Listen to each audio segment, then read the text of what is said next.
de ne pas oublier. Mon enfance est faite de désirs inassouvis. Et l'un des plus forts reste cette bicyclette rouge que je n'ai jamais eue et qui n'a jamais disparu de ma mémoire non plus. Des décennies plus tard, j'ai acheté une bicyclette rouge qui me regarde parfois avec un air désolé. Ma fille s'est amenée un jour avec un de mes livres à la main, celui où je parle de mon enfance. « Ah !» me fit-elle d'un ton taquin. « Je comprends enfin la présence de cette bicyclette rouge dans le couloir, mais j'ignore pourquoi tu ne le montres jamais. Mais je le fais dans mes rêves. La réalité contient un poison mortel qui s'appelle le temps. Cette bicyclette rouge, c'est à 8 ans qu'il me fallait l'avoir. » La première fois qu'on a vu la mer, la lune ou le vaste ciel étoilé. La première fois qu'on a eu du désir.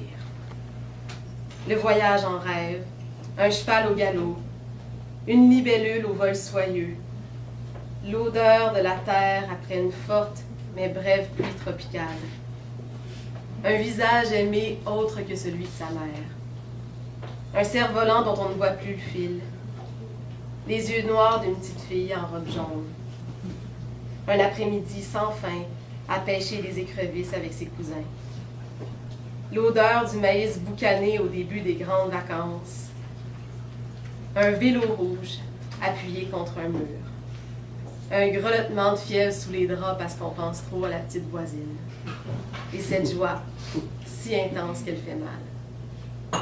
C'est la nostalgie de tout ce temps qui crée chez nous cette infinie tristesse que nous gardons comme une pépite au fond de notre poche. Robe à fleurs sous la pluie de novembre, mes mains qui courent, je n'en peux plus de t'attendre. Les années passent, qu'il est loin large temps.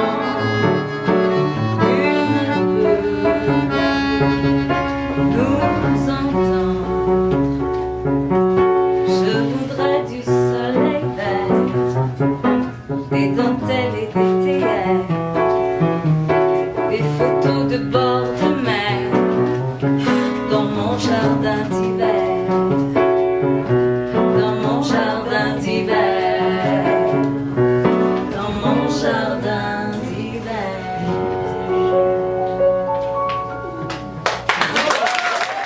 Quand il pleut, cette folle envie de manger de la terre, à cause de son odeur sûrement. Au début, on ne sent rien. Puis, quand la pluie commence à tomber, l'odeur monte. L'odeur de la terre. La mangue sans la mangue. L'ananas sans l'ananas. Le cachimon ne sent pas autre chose que le cachimon. La terre sans la terre. J'aime m'allonger sur la galerie fraîche pour regarder les colonnes de fourmis noyées dans les formes des briques. Avec un brin d'herbe, je tente d'en sauver quelques-unes. Les fourmis ne nagent pas. Elles se laissent emporter par le courant jusqu'à ce qu'elles réussissent à s'agripper quelque part. Je peux les suivre comme ça pendant des heures. Da boit son café. J'observe les fourmis. Le temps n'existe pas.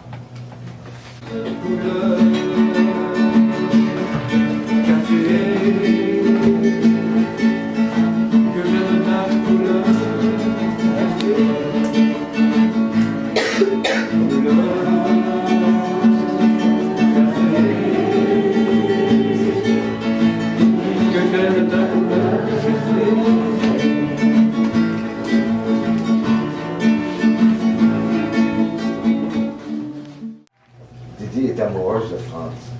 Je le sais parce qu'elle ne le regarde jamais. Elle fait comme s'il n'existait pas. Bava fait la même chose avec moi, mais c'est pas pour la même raison.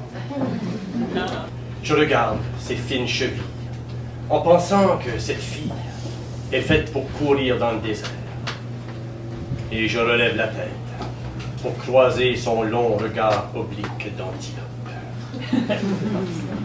Elle a surpris mon œil de prédateur. Tout se fige. Le premier qui bouge déclenchera l'action mortelle. Son corps a fini. J'ai bondi. Elle a filé. Je l'ai rattrapée à la porte. J'ai courbé sa nuque, soulevé sa robe et je l'ai prise par derrière, malgré ses cris. La sueur le long du dos, la bouche ouverte, les mains aveugles cherchant à s'agripper à quelque part, le cœur bondissant, sexe et cœur enfin emmêlés.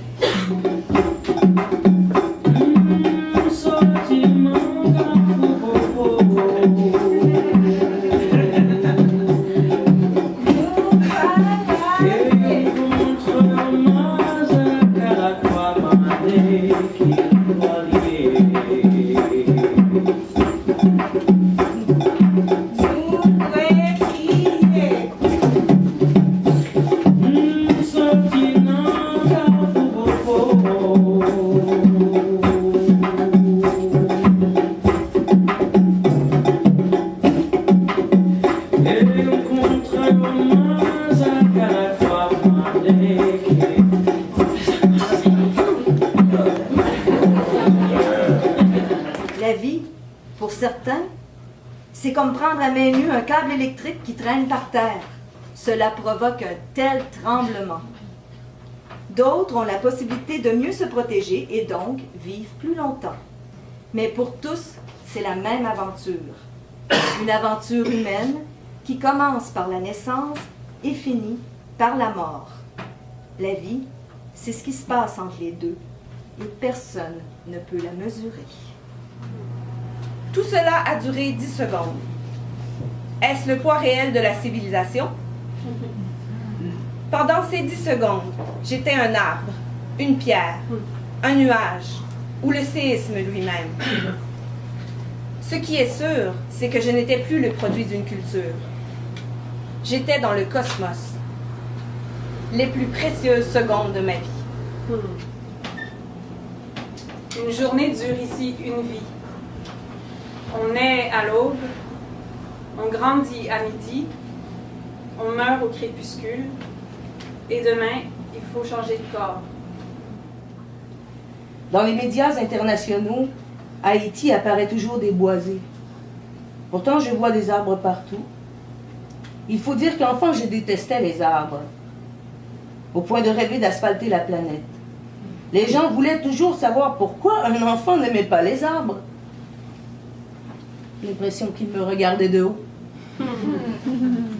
Je suis conscient d'être dans un monde à l'opposé du mien. Le feu du sud croisant la glace du nord fait une mer tempérée de l'ambre. Quand la route est droite comme ça, la glace des deux côtés, et aucun nuage qui permette de se repérer dans ce ciel de midi d'un bleu si uni, je touche à l'infini.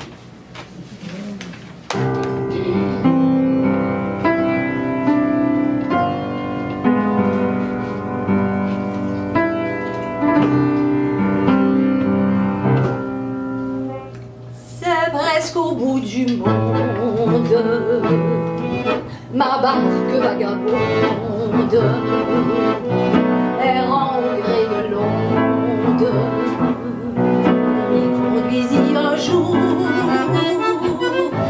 L'île est toute petite,